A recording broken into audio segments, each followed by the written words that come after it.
Hello everyone, this is Ankit Saini and you are watching the mentors classes.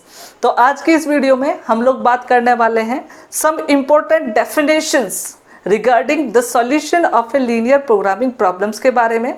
इसके बाद हम लोग कुछ थ्योरम देखेंगे जिसकी की हमें ज़रूरत पड़ती है in the methods of solution of a linear programming problem, और लास्ट में हम देखेंगे different methods to solve a linear programming problems. तो करते हैं शुरू। तो हम लोग बात स्टार्ट करते हैं सम इम्पोर्टेंट डेफिनेशंस से। कुछ ऐसी डेफिनेशंस जो कि हमें दिखाई देती रहेंगी, कुछ ऐसे वर्ड्स जो कि हमें दिखाई देते रहेंगे through out the syllabus, through out the course for the solution of linear programming problems. ठीक है, तो ऐसे वर्ड्स की डेफिनेशन हम लोग देख लेते हैं जिससे कि कंसेप्ट्स को समझने में हमें आसानी हो। ठीक है, तो सबसे पहला वर्ड हमें जो मिलेगा वो होगा solution of A LPP, solution of a linear programming problem. ठीक है, तो इन सारी डेफिनेशंस को समझने के लिए थोड़ा सा रिकॉल करते हैं। देखो, मैंने स्टार्टिंग में बताया था कि किसी भी एलपीपी में तीन पार्ट होते हैं, एक तो ऑब्जेक्टिव फंक्शन, एक कॉन्स्ट्रेंट्स, ठीक है, और तीसरा तो होता था नॉन नेगेटिव रिस्ट्रिक्शन। इन तीन पार्ट्स को एक साथ मिलाकर बनती थी हमारी एक एलपीपी। ठीक है, तो इन्हीं के ऊपर डिपेंडेंट है ये सारी टर्म्स। ठीक है, किस तरीके से है देखें। तो सबसे पहली टर्म क्या है, सॉल्यूशन ऑफ ए एलपीपी। तो सॉल्यूशन ऑफ ए एलपीपी का मतलब क्या है? ठीक है, तो देखो, एलपीपी जो होती है उसमें कुछ वेरिएबल्स होते हैं। ठीक है, तो उन वेरिएबल्स की वैल्यूज का एक ऐसा सेट, ठीक है, उन वेरिएबल्स की वैल्यूज का एक ऐसा सेट जो इस लीनियर प्रोग्रामिंग प्रॉब्लम की कॉन्स्टेंट्स को सेटिस्फाई करता है, उसे हम लोग बोलते हैं सॉल्यूशन ऑफ एलपीपी। ठीक है, फिर से देखें कि अगर किसी एलपीपी के सॉल्यूशन की हम लोग बात कर रहे हैं तो सॉल्यूशन का मतलब होता है उसमें यूज्ड हुए, ठीक है, उसमें जो वेरिएबल्स यूज हुए हैं उन वेरिएबल्स की वैल्यूज का एक ऐसा सेट जो उस एलपीपी की जो कॉन्स्टेंट्स हैं उनको सेटिस्फाई कर दे। ठीक है, बिल्कुल सेम मैंने यहां पर लिखा है, देखो, a set of values of variables x1 x2 up to xn satisfying the constants of a LPP is called a solution of the LPP। ठीक है, उसके बाद हम लोग बात करते हैं किसकी, feasible solution of a LPP की। ठीक है, तो देखो अभी हमने सॉल्यूशन देखा है ना, सॉल्यूशन का मतलब क्या है, कॉन्स्टेंट सेटिस्फाई होनी चाहिए। ठीक है, अब देखो ये जो वर्ड है ये है feasible solution। ठीक है, इसका मतलब सॉल्यूशन तो ये भी है, इसका मतलब ये कांस्टेंट तो सेटिस्फाई करेगा ही करेगा। ठीक है, और साथ में ये जो है नॉन नेगेटिव रिस्ट्रिक्शंस को भी सेटिस्फाई करता है। इसका मतलब क्या हुआ, किसी भी लीनियर प्रोग्रामिंग प्रॉब्लम का एक ऐसा सॉल्यूशन, ठीक है, कैसा सॉल्यूशन, एक ऐसा सॉल्यूशन जो उसकी नॉन नेगेटिव रिस्ट्रिक्शंस को भी सेटिस्फाई करता हो, उसे हम लोग बोलते हैं फिजिबल सॉल्यूशन। ठीक है, या फिर इस चीज को हम लोग ऐसा भी बोल सकते हैं कि भाई कोई लीनियर प्रोग्रामिंग प्रॉब्लम है तो उसमें अपीयर होने वाले वेरिएबल्स की वैल्यूज का एक ऐसा सेट जिससे कि कॉन्स्टेंट्स, ठीक है, साथ ही नॉन नेगेटिव रिस्ट्रिक्शंस दोनों सेटिस्फाई हो जाती हैं, तो उस सेट ऑफ वैल्यूज को हम लोग क्या बोलेंगे, फिजिबल सॉल्यूशन। ठीक है, बिल्कुल सेम मैंने यहां पर लिखा है, देखें, a set of values of the variables x1 x2 xn satisfying the constraints and the non-negative restriction is called feasible solution। ठीक है, उसके बाद बढ़ते हैं आगे। तो आगे जो है वो क्या है, ऑप्टिमल या फिर ऑप्टिमम, दोनों का मतलब एक ही होता है, सॉल्यूशन। ठीक है, अब ऑप्टिमल या फिर ऑप्टिमम सॉल्यूशन का मतलब क्या है, देखो, तो एक ऐसा फिजिबल सॉल्यूशन, ठीक है, कौन सा सॉल्यूशन, फिजिबल सॉल्यूशन, एक ऐसा फिजिबल सॉल्यूशन जो किसी लीनियर प्रोग्रामिंग प्रॉब्लम के, ठीक है, किसी लीनियर प्रोग्रामिंग प्रॉब्लम के ऑब्जेक्टिव फंक्शन को ऑप्टिमाइज करता है, ऑप्टिमाइज करने का मतलब अगर हमें मैक्सिमम चाहिए तो मैक्सिमाइज करता है, मिनिमम चाहिए तो मिनिमाइज करता है। तो ऐसे सॉल्यूशन को, ऐसे फिजिबल सॉल्यूशन को हम लोग बोलते हैं ऑप्टिमल सॉल्यूशन। ठीक है, वही मैंने डेफिनेशन में भी लिखा है, देखें कि भाई a feasible solution is called an optimal solution if it optimizes the objective function. Optimizes means maximum or minimum as we required. Alright, उसके बाद आता है unbounded solution। अब भाई अनबाउंडेड सॉल्यूशन का मतलब क्या है? तो ये जो अनबाउंडेडनेस है ना, ये डिपेंड करती है ऑब्जेक्टिव फंक्शन की वैल्यू के ऊपर। ठीक है, तो अगर कोई ऐसा सॉल्यूशन है, ठीक है, अगर कोई ऐसा सॉल्यूशन हमारे पास है जिसके regarding given linear programming problem का ऑब्जेक्टिव फंक्शन की वैल्यू को, ठीक है, गिवन जो हमारी लीनियर प्रोग्रामिंग प्रॉब्लम है उसके ऑब्जेक्टिव फंक्शन की वैल्यू को हम इनडेफिनेटली इंक्रीज कर सकते हैं या फिर इनडेफिनेटली डिक्रीज कर सकते हैं, तो ऐसे सॉल्यूशन को हम लोग बोलते हैं अनबाउंडेड सॉल्यूशन। ठीक है, और ऐसी प्रॉब्लम को हम लोग बोलते हैं this problem has an unbounded solution. ठीक है, वही मैंने यहां लिखा है, देखो, if the value of objective function can be increased मतलब बढ़ा सकते हैं और डिक्रीज्ड मतलब घटा सकते हैं indefinitely, such solution are called unbounded solution, है ना। और प्रॉब्लम को, ऐसी प्रॉब्लम को हम लोग क्या बोलते हैं? Problems with unbounded solution. ठीक है, तो आप इसे लिख सकते हैं, बट मैं इसे रफ कर देता हूं, इसकी जरूरत नहीं है, तो आप इसे लिखें, write it down, then we will move further. तो हम लोग बात करते हैं एक ऐसी फंडामेंटल थ्योरम के बारे में जिसके ऊपर की जो मेथड हम लोग देखने वाले हैं अभी solution of a linear programming problem के बारे में, वो डिपेंड करता है। ठीक है, किस तरीके से करेंगे देखें जरा। तो इस थ्योरम का नाम है फंडामेंटल एक्सट्रीम पॉइंट थ्योरम। ठीक है, नाम इस थ्योरम का फंडामेंटल एक्सट्रीम पॉइंट थ्योरम, और ये क्या बोलती है वो देखें। It says that an optimum solution of a linear programming problem, if it exists, occurs at one of the extreme points of the convex polygon of the set of all feasible solution। ठीक है, तो definition में कुछ अजीब से word दिखाई दिए। ठीक है, ऑप्टिमम सॉल्यूशन मतलब पता है, एक चीज आई एक्सट्रीम पॉइंट्स, ये पता नहीं क्या नई चीज आ गई। दूसरा है कॉन्वेक्स पॉलीगन, अब ये पता नहीं क्या आ गया। ठीक है, और फिजिबल सॉल्यूशन हम लोग जानते ही हैं। ठीक है, तो पहले इन टर्म्स को डिफाइन करते हैं, फिर थ्योरम के ऊपर जाएंगे, थ्योरम के मतलब के ऊपर जाएंगे। देखें, तो एक्सट्रीम पॉइंट, ठीक है, तो एक्सट्रीम पॉइंट का मतलब क्या होता है? एक्सट्रीम पॉइंट का मतलब होता है कॉर्नर वाले पॉइंट्स। ठीक है, एक्सट्रीम पॉइंट्स का मतलब हो गया कॉर्नर वाले पॉइंट्स। ठीक है, और convex polygon of the set of all feasible solution को समझने के लिए एक एग्जांपल हम लोग लेते हैं। देखो कि भाई कोई लीनियर प्रोग्रामिंग प्रॉब्लम है। ठीक है, लीनियर प्रोग्रामिंग प्रॉब्लम है, उसमें भाई तीन पार्ट होते थे, एक तो ऑब्जेक्टिव फंक्शन, एक कांस्टेंट, ठीक है, और तीसरा वाला जो होता था वो था नॉन नेगेटिव रिस्ट्रिक्शन। ठीक है, अब देखो अगर इस प्रॉब्लम का मैं क्या करता हूं, फिजिबल सॉल्यूशन निकालता हूं। ठीक है, फिजिबल सॉल्यूशन मैंने फाइंड आउट किया। ठीक है, तो जो भी फिजिबल सॉल्यूशन है, ठीक है, और जितने भी फिजिबल सॉल्यूशन है उनको मैंने कलेक्ट किया और एक सेट बना लिया जिसे मैंने बोला set of all feasible solution. ठीक है, set of all feasible solution. ठीक है, अगर इस सेट को मैं ज्योमेट्रिकली रिप्रेजेंट करता हूं ऑन द एक्सिस, ठीक है, मैंने एक्सिस पर इस सेट को रिप्रेजेंट कर दिया, तो इस सेट को रिप्रेजेंट करने के बाद, ठीक है, जो भी सेट है उसकी जो बाउंड्री मिलेगी हमें, सपोज करो ये बाउंड्री मिलती है इस सेट की, तो ये सेट की जो बाउंड्रीज हैं, ठीक है, इसको हम लोग बोलते हैं कॉन्वेक्स पॉलीगन।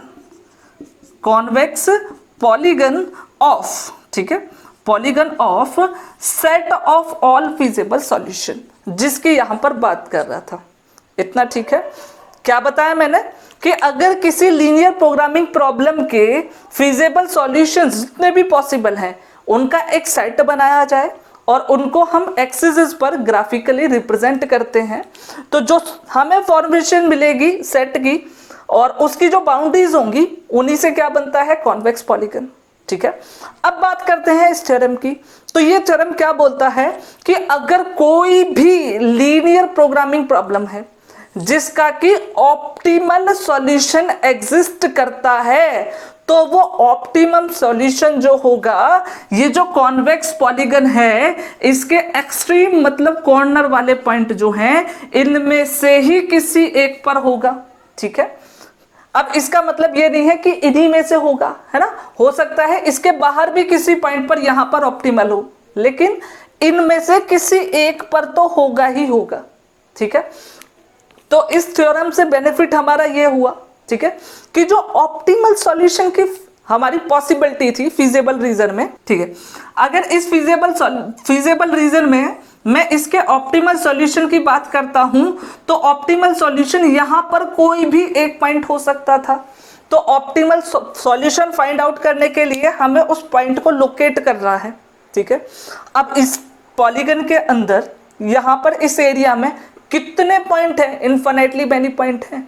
अब हर किसी पर तो हम लोग चेक करके नहीं देखेंगे ना, हर किसी पर चेक कर भी नहीं सकते कि भाई किस पे ऑप्टिमल है। तो इस थ्योरम से हमें बेनिफिट ये मिला कि अब इसके अंदर के हर एक पॉइंट पर हमें सॉल्यूशन चेक करने की जरूरत नहीं है, ऑप्टिमलिटी चेक करने की जरूरत नहीं है। बस भाई ये जो कॉर्नर वाले पॉइंट है उन्हीं पर चेक कर लो और अगर इसका ऑप्टिमल सॉल्यूशन एग्जिस्ट करता है तो इन्हीं एक्सट्रीम पॉइंट में से किसी एक पर तो होगा ही और वहीं से हमारा ऑप्टिमम सॉल्यूशन मिल जाएगा। फालतू का जो यहां पर रायता फैल रहा था उससे हम बच जाएंगे। ठीक है, तो ये सब कुछ है किसके बारे में, फंडामेंटल एक्सट्रीम पॉइंट थ्योरम के बारे में। बहुत ही इंपॉर्टेंट है, इंपॉर्टेंस मैंने बताई किस लिए है।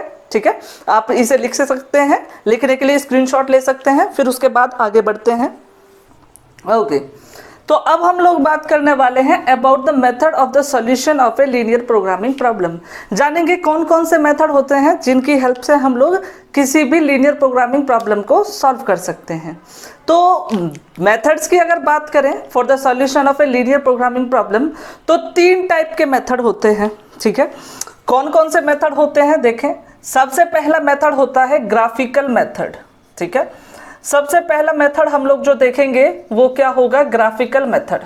ठीक है, दूसरे मेथड की अगर बात करें, ठीक है, तो दूसरा मेथड हमारे पास होता है hit and trial method, hit and trial method, जिसको हम लोग एनालिटिकल मेथड भी बोलते हैं। क्या बोलते हैं, एनालिटिक मेथड भी बोलते हैं। ठीक है, और तीसरा वाला जो हमारा मेथड है वो क्या होता है, सिंपलेक्स मेथड। ठीक है, सिंपलेक्स मेथड। तो ये 3 टाइप के मेथड होते हैं जिनकी हेल्प से हम क्या करते हैं, किसी भी लीनियर प्रोग्रामिंग प्रॉब्लम को सॉल्व करते हैं। ठीक है, वन बाय वन डिस्कस करेंगे। देखो, अगर हम लोग बात करते हैं ग्राफिकल मेथड की, तो ग्राफिकल मेथड का यूज हम लोग तब करते हैं जब हमारी लीनियर प्रोग्रामिंग प्रॉब्लम के अंदर सिर्फ 2 वेरिएबल यूज हो रखे हों। इसका मतलब ये कि ग्राफिकल मेथड से हम लोग क्या कर सकते हैं, सिर्फ ऐसी लीनियर प्रोग्रामिंग प्रॉब्लम्स को सॉल्व कर सकते हैं जिसके अंदर 2 वेरिएबल्स हों।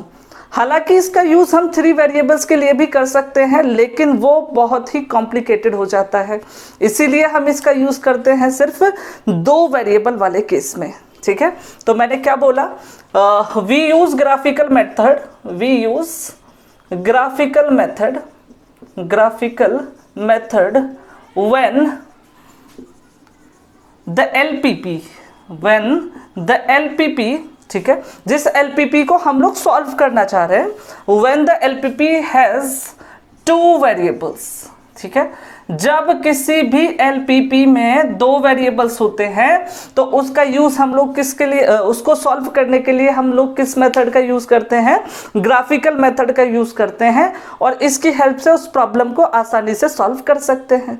ठीक है, दूसरी चीज कि it can also be used, it can also be used for 3 variables. ठीक है, इसका यूज हम 3 वेरिएबल्स के लिए भी कर सकते हैं, लेकिन वो खुद एक कॉम्प्लिकेटेड प्रोसेस हो जाता है। but it is much complicated, but it is much complicated। तो हम इसीलिए इसका यूज वहां पर नहीं करते, कॉम्प्लिकेटेड। ठीक है, तो ये तो हो गया ग्राफिकल मेथड के बारे में।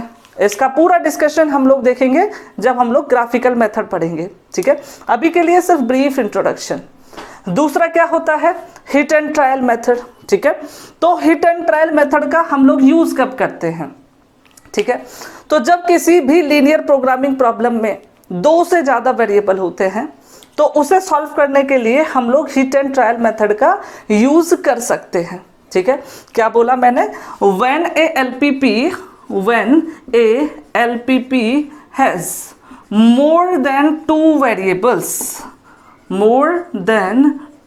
variables, अगर किसी भी LPP में 2 से ज़्यादा वेरिएबल हो तो हम उसे सॉल्व करने के लिए क्या कर सकते हैं? हिट एंड ट्रायल या फिर एनालिटिकल मेथड को यूज कर सकते हैं। ठीक है, variable we can use analytic method. तो इस वाले केस में हम लोग क्या कर सकते हैं? एनालिटिक मेथड का यूज कर सकते हैं। और सबसे लास्ट में आता है सिंप्लेक्स मेथड।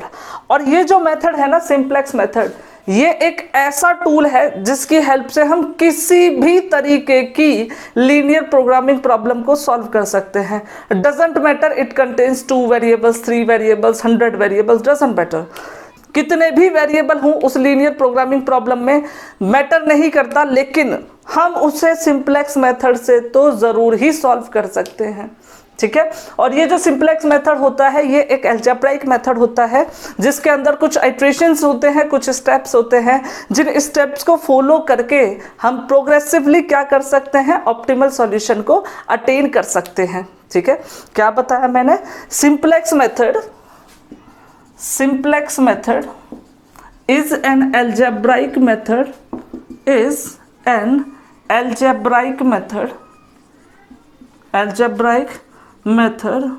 to solve। ठीक है, algebraic method to solve a LPP। ठीक है, it can be used for any LPP। ठीक है, किसी भी टाइप की LPP के लिए हम लोग क्या कर सकते हैं? इस वाले मेथड का यूज कर सकते हैं। ठीक है, किस तरीके से करते हैं वो हम लोग देखेंगे जब हम लोग सिंप्लेक्स मेथड पढ़ रहे होंगे। ठीक है, इनको 1 by 1 हम लोग पढ़ने वाले हैं पूरे सिलेबस के थ्रू आउट। ठीक है, तो आज हम लोग बात करने वाले हैं ग्राफिकल मेथड की। तो स्टार्ट करने से पहले आप इसे लिख सकते हैं, लिखने के लिए स्क्रीनशॉट लें। ओके, तो अब हम लोग बात करेंगे ग्राफिकल मेथड की। ठीक है, तो अगर हम लोग बात करें ग्राफिकल मेथड की तो टोटल मिलाकर 2 ग्राफिकल मेथड होते हैं जिनकी हेल्प से हम किसी भी linear programming problem in 2 variables को सॉल्व कर सकते हैं। उनके नाम है, सबसे पहला होता है कॉर्नर पॉइंट मेथड। ठीक है, और दूसरा होता है आइसो प्रॉफिट या फिर आइसो कॉस्ट मेथड। क्या बोला मैंने? There are 2 methods. ठीक है, देयर आर 2 मेथड्स। कौन कौन से मेथड्स हैं? सबसे पहला मैंने बताया कौन सा मेथड होता है? Corner point method. और दूसरा वाला जो मेथड होता है उसे हम लोग क्या बोलते हैं? आइसो प्रॉफिट और आइसो कॉस्ट मेथड। तो ये 2 मेथड होते हैं जिनकी हेल्प से हम लोग क्या करते हैं? किसी भी linear programming problem in 2 variables को यूजिंग ग्राफिकल मेथड सॉल्व करते हैं। ठीक है, तो आज हम लोग इनमें से डिस्कस करने वाले हैं कॉर्नर पॉइंट मेथड को, और दूसरा मेथड जो है उसे हम नेक्स्ट वाली वीडियो में कवर करेंगे। ठीक है, तो अब हम लोग हेडिंग डालते हैं कॉर्नर पॉइंट मेथड। ठीक है, कॉर्नर पॉइंट मेथड। ठीक है, अब इसमें हम लोग क्या करते हैं देखें जरा। देखो, कॉर्नर पॉइंट मेथड में हम लोग क्या करते हैं? सबसे पहला स्टेप हमारा क्या होता है कि जो भी हमें कॉन्स्टेंट्स गिवन है, जितनी भी कॉन्स्टेंट्स हमें गिवन है, हम लोग उनको क्या करते हैं? उनको इक्वेशंस में कन्वर्ट कर लेते हैं। ठीक है, दूसरे स्टेप में हम लोग क्या करते हैं, जो भी इक्वेशन हमें मिली after converting all the constants into equations, उनको हम लोग एक्स वाई प्लेन पर या फिर कार्टेशियन प्लेन पर प्लॉट कर लेते हैं, ठीक है। और गिवन रिस्ट्रिक्शन के अकॉर्डिंग हम लोग क्या करते हैं, फीजेबल रीजन फाइंड आउट करते हैं। अब फीजेबल रीजन क्या होता है वो मैंने आज की क्लास में स्टार्टिंग में ही बता दिया था, ठीक है। उसके बाद हम लोग क्या करते हैं कि जो भी हमारा फीजेबल रीजन है, ठीक है, जो भी हमारा फीजेबल रीजन है उसके जो कॉर्नर पॉइंट्स हैं, एंड पॉइंट्स हैं, उन पर हम लोग क्या करते हैं, ऑब्जेक्टिव फंक्शन की वैल्यू फाइंड आउट करते हैं। और उन वैल्यूज में जो भी ऑप्टिमम वैल्यू होगी, मैक्सिमम या फिर मिनिमम वैल्यू होगी, उसी वैल्यू को हम लोग बोलेंगे कि यही वैल्यू ऑब्जेक्टिव फंक्शन की ऑप्टिमम वैल्यू है। और जिस पॉइंट पर वो अकर कर रही होगी, जिस पॉइंट पर ऑप्टिमम वैल्यू हमें मिल रही होगी, उन्हीं पॉइंट्स को हम लोग क्या बोलेंगे, ऑप्टिमल सॉल्यूशन, ठीक है।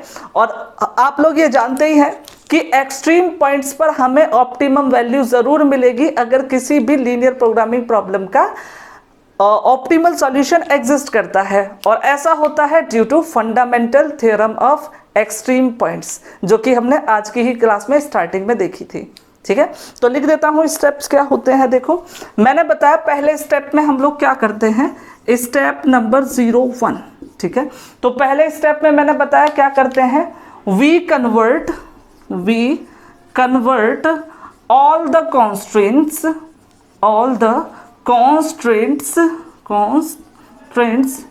into equations। जितनी भी कॉन्स्टेंट्स होती हैं उनको हम लोग इक्वेशंस में कन्वर्ट कर लेते हैं, ठीक है। स्टेप नंबर 2 में हम लोग क्या करते हैं, स्टेप नंबर 2 में हम लोग उनको प्लॉट करते हैं, ठीक है। वी प्लॉट द इक्वेशंस, जितनी भी इक्वेशंस हमें मिली हैं उन्हें हम प्लॉट करते हैं ऑन कार्टेशियन प्लेन, ठीक है। उन्हें हम क्या करते हैं, कार्टेशियन प्लेन पर प्लॉट कर देते हैं, ठीक है। दूसरा वाला क्या है, अगले स्टेप पर जाएं, स्टेप नंबर 3 में हम लोग क्या करते हैं, फाइंड करते हैं फीजेबल रीजन, ठीक है। फीजेबल रीजन किस तरीके से फाइंड आउट करते हैं वो बताते हैं। देखो फाइंड फीजेबल रीजन, ठीक है। अब फीजेबल रीजन फाइंड आउट करने का तरीका देखें, ठीक है। हम लोग क्या करते हैं, पुट एनी पॉइंट, ठीक है, कोई भी पॉइंट हम लोग पुट करते हैं किसके अंदर, put in the given constant, ठीक है। जिस कॉन्स्टेंट के करस्पॉन्डिंग हम लोग क्या करना चाहते हैं, फाइंड आउट करना चाहते हैं फीजेबल रीजन, ठीक है। उसमें हम लोग क्या करते हैं, किसी भी एक पॉइंट को सब्स्टिट्यूट कर देते हैं, ठीक है। उसके बाद इफ वी गेट, पहला वाला, if we get a true statement, then feasible reason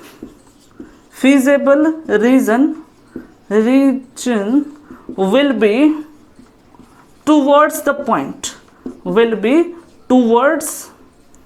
towards the point, ठीक है।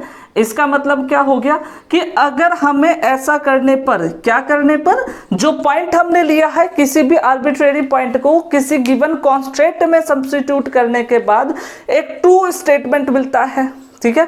तो इसका मतलब हम लोग क्या करेंगे कि जो हमारा फीजेबल रीजन होगा वो उस पॉइंट की डायरेक्शन में होगा, ठीक है।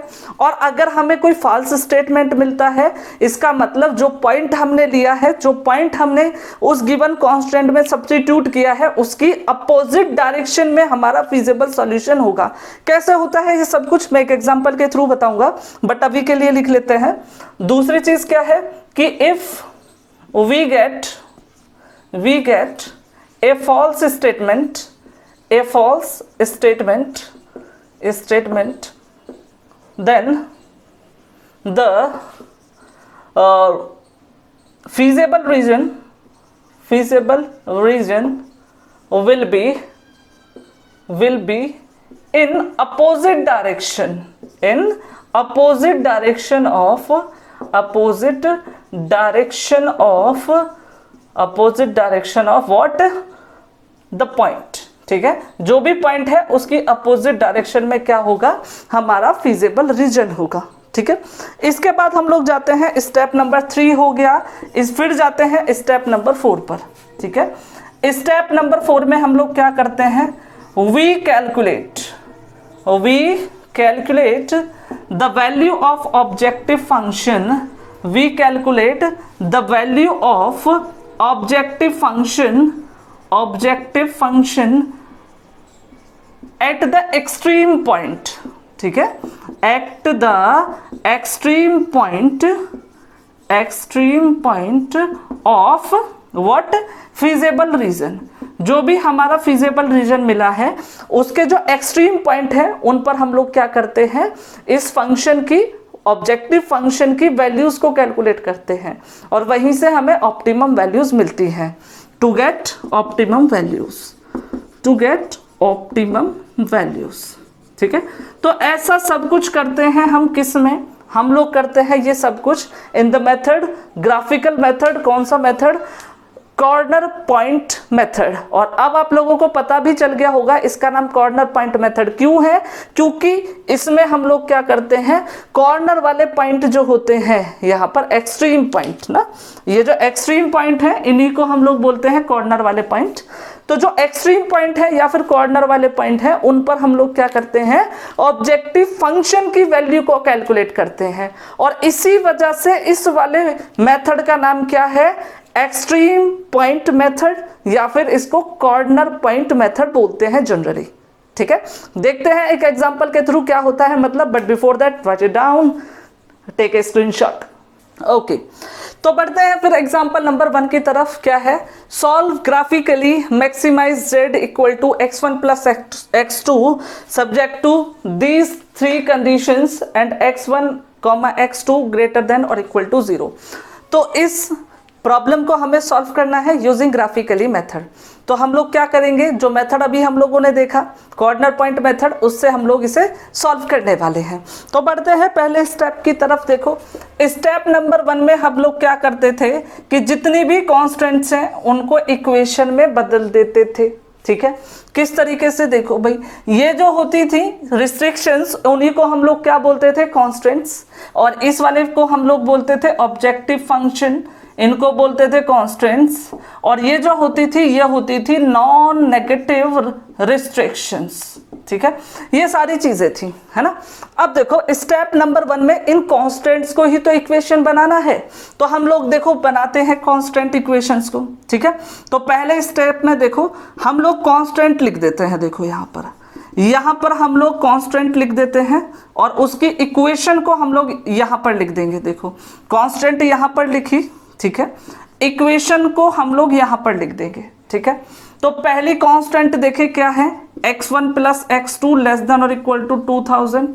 ठीक है, सेकेंड कांस्टेंट जो हमारे पास है वो क्या है, x1 plus x2 is less than और इक्वल टू 1500।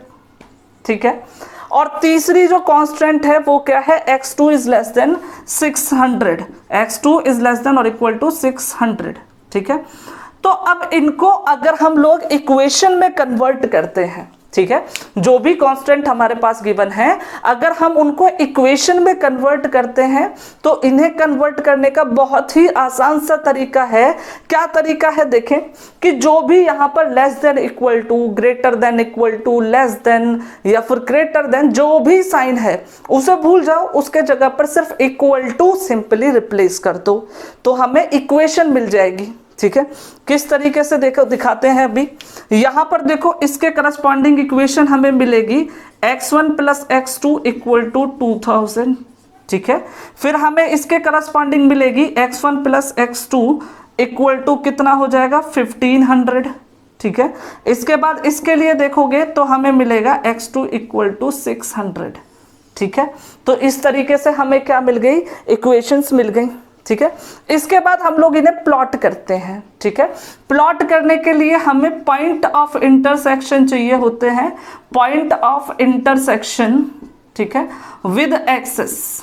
ठीक है, विद एक्सेस इंटरसेक्शन। ठीक है, विद एक्सेस। जो हमारे एक्सेस होते हैं, जो भी दो एक्सेस बनेंगे उनके साथ इंटरसेक्शन पॉइंट हमें फाइंड आउट करने पड़ते हैं।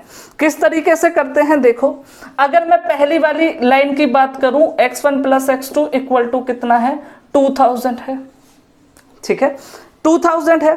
तो अब मैं देखो इसमें क्या करूंगा, एक बार x2 को पुट करूंगा और एक बार x1 को। जब मैं x2 को 0 पुट करता हूं, ठीक है, जब मैं x2 को पुट करता हूं 0 तो मुझे मिलेगा x1 प्लस 0 इक्वल टू 2000 और यहां से x1 इक्वल टू मिलेगा 2000। तो मुझे जो पॉइंट मिला वो हुआ 2000 कॉमा सेकेंड वाला 0, क्योंकि पॉइंट को हम लिखेंगे x1 कॉमा x2 फॉर्मेट में, ठीक है।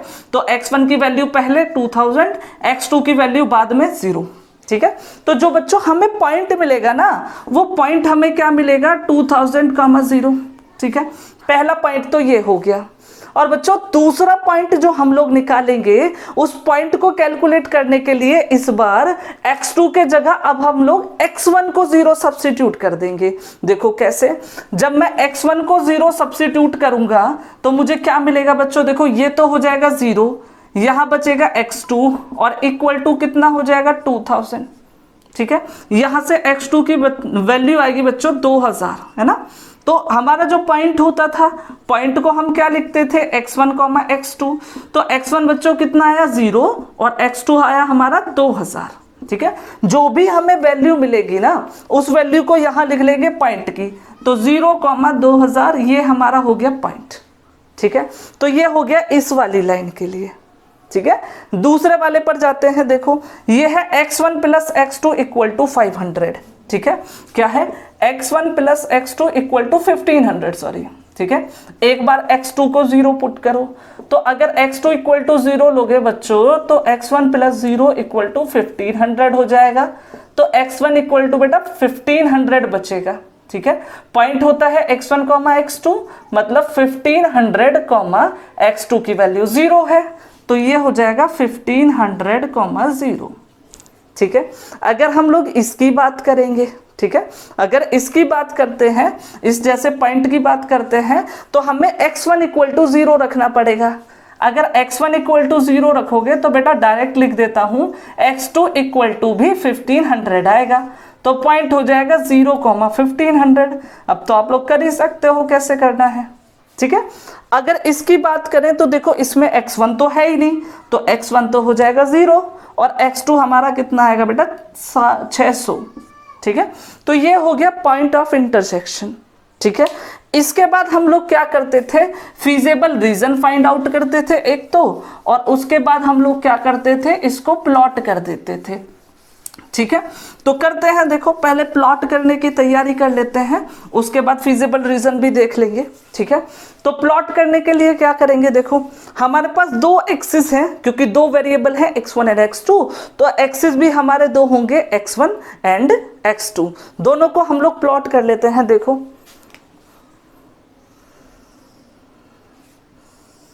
ठीक है, ये तो हो गया हमारा x1 एक्सिस और इसको हमने बोल दिया x2 एक्सिस, ठीक है। दो एक्सिस बनाए, एक x1 और एक x2, ठीक है।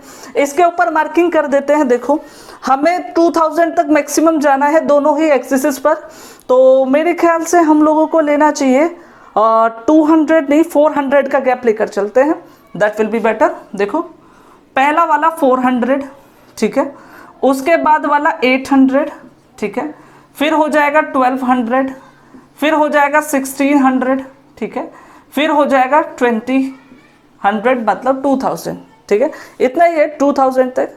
बिल्कुल सेम मार्किंग हम x2 एक्सिस पर भी कर देते हैं, 1 2 3 4 5, ठीक है। ये हो जाएगा 400, ये हो जाएगा 800, ये हो जाएगा 1200, ये हो जाएगा 1600 और ये हो जाएगा 2000, ठीक है। और यहाँ हो जाएगा 24,000 सॉरी 2400, ठीक है। ऐसे ही यहाँ पर एक और आ जाएगा 2400, ठीक है। अब देखना ध्यान से, मैं पहली वाली इक्वेशन को प्लॉट करने वाला हूँ, पहली इक्वेशन जो हमें मिली थी, ठीक है, इसको मैं प्लॉट कर देता हूँ। अभी मैंने फीजिबल रीजन नहीं निकाला, लेकिन पहले प्लॉट कर देता हूँ, फीजिबल रीजन भी देखते चलेंगे। फीजिबल रीजन चलो मैं यहाँ लिख दूंगा, फीजिबल रीजन, ठीक है, देखो देखते जाओ अब क्या करने वाला हूं, देखो ध्यान से।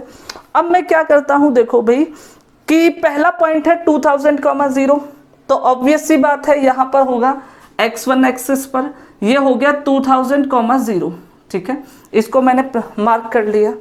दूसरा वाला है 0,2000, इसको मैंने यहाँ पर मार्क कर लिया, ठीक है, नाम भी लिख दिया, ये तो है 0,2000, ठीक है, इसको लिख दिया, ये वाला है 2000,0, ठीक है।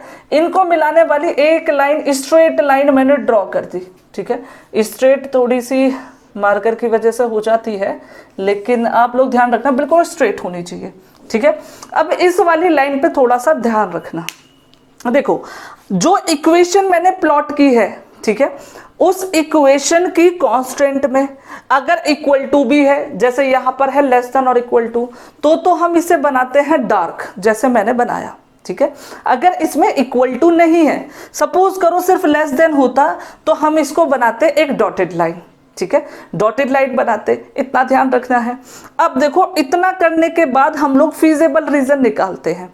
फीजेबल रीजन कैसे निकालेंगे इसका, देखो मैंने इसके अंदर सब्स्टिट्यूट किया 0 0, ठीक है, क्या किया, इस वाली इक्वेशन के अंदर मैंने सब्स्टिट्यूट किया 0 0 को, ठीक है, क्या मिलेगा, देखो ये वाली थी कांस्टेंट, अगर मैं इसमें रखता हूं, ये क्या था, देखो ये थी x1 + x2 लेस देन और इक्वल टू 2000, ठीक है।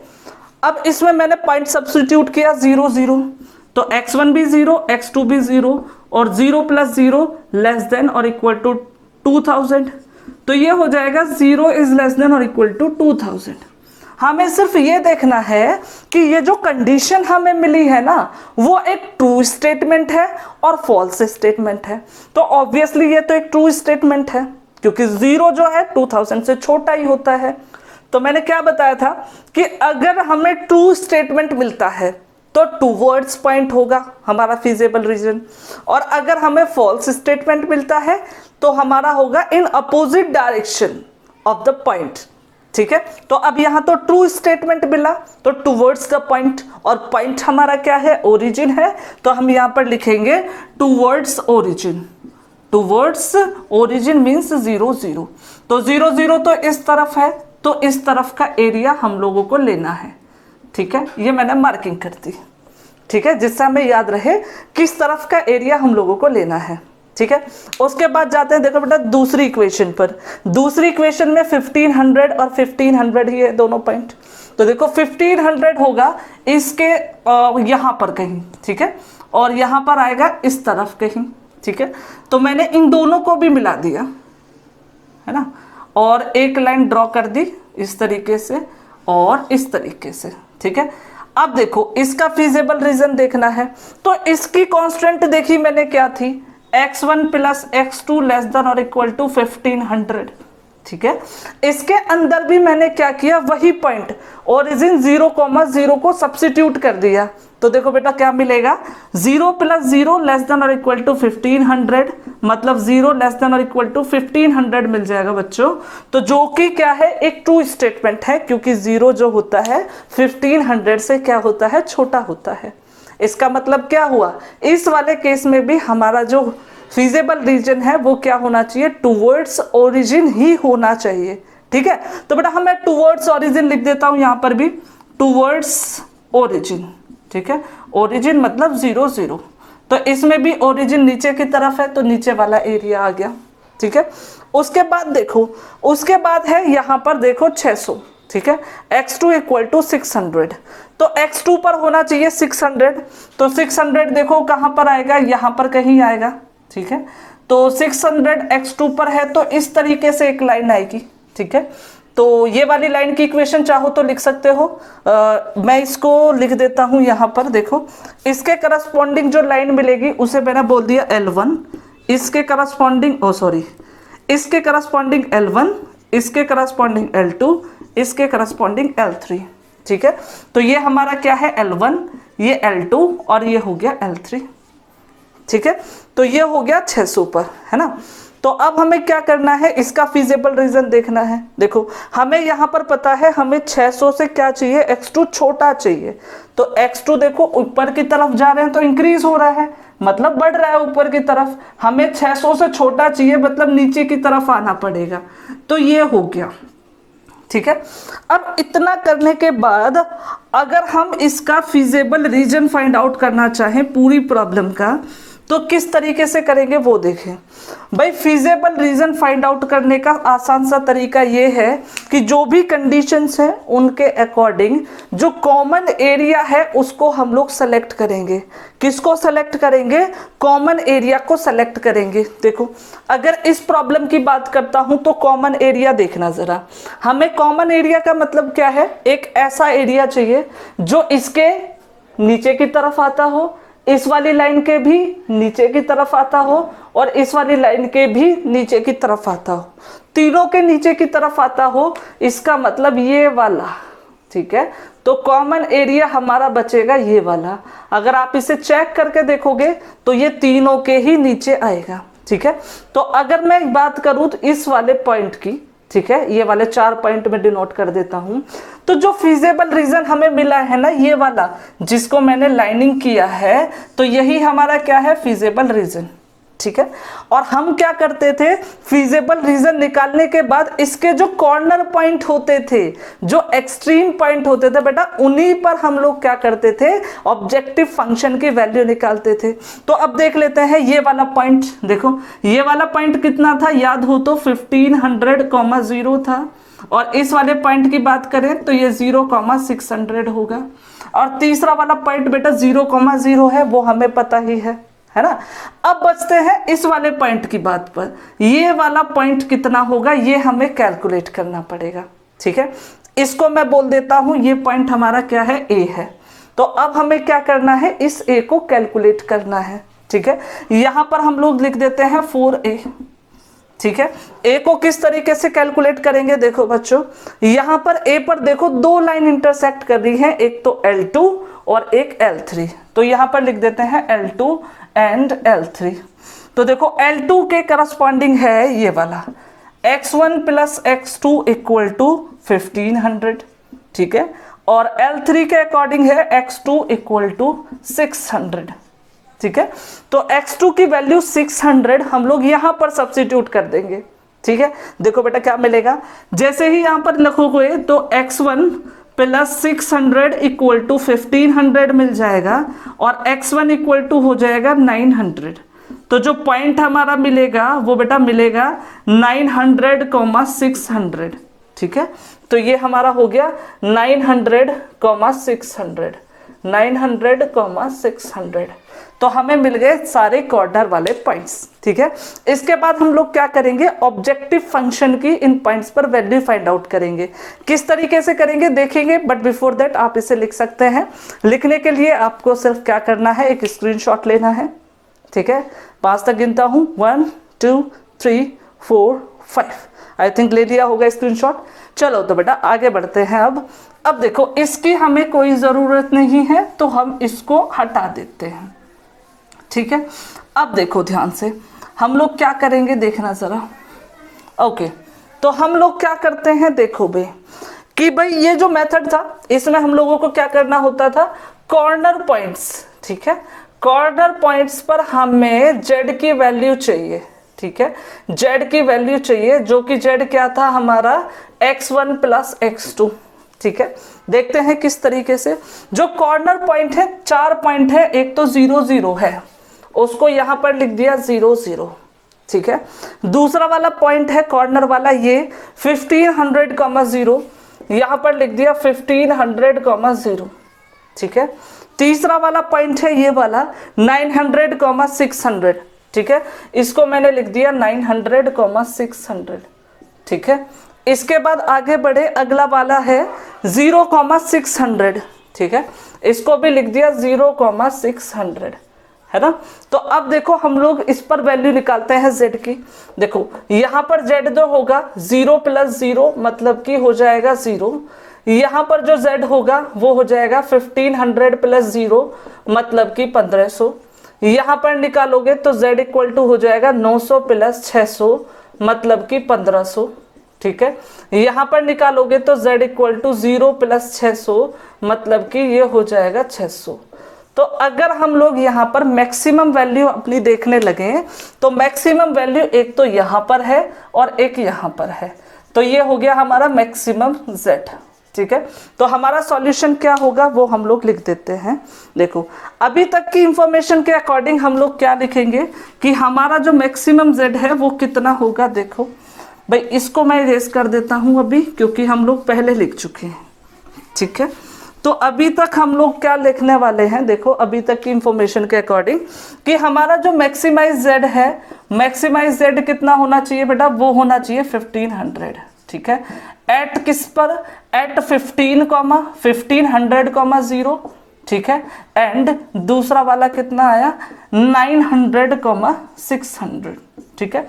लेकिन अब यह बात ध्यान रखना कि अगर किसी भी फंक्शन की ऑप्टिमम वैल्यू मतलब कि मैक्सिमम या फिर मिनिमम वैल्यू जिसकी हम लोग बात कर रहे हैं वो एक से ज्यादा पॉइंट पर आ जाती है, जैसे यहां पर हुआ 1500,0 और दूसरा वाला 900,600 पर आ गई, तो इसका मतलब ये हुआ जिन दोनों पॉइंट पर ऑप्टिमम वैल्यू हमें मिली है उनको ज्वाइन करने वाले हर एक पॉइंट पर उस फंक्शन की क्या होगी, ऑप्टिमम वैल्यू होगी। और इस केस में सॉल्यूशंस जो हमारे होंगे इन्फिनिटली मैनी सॉल्यूशंस होंगे, ठीक है। ये सारी चीजें हम लोग आगे वाली वीडियोस में देखने वाले हैं, सबके लिए एक एक सेपरेट वीडियो मिलेगा। तो अभी तक के लिए हम सिर्फ इतना लिखते हैं कि जो हमारा मैक्सिमम z होगा वो कितना होगा 1500 at 1500,0 and 900,600। So this will be the solution, ठीक है।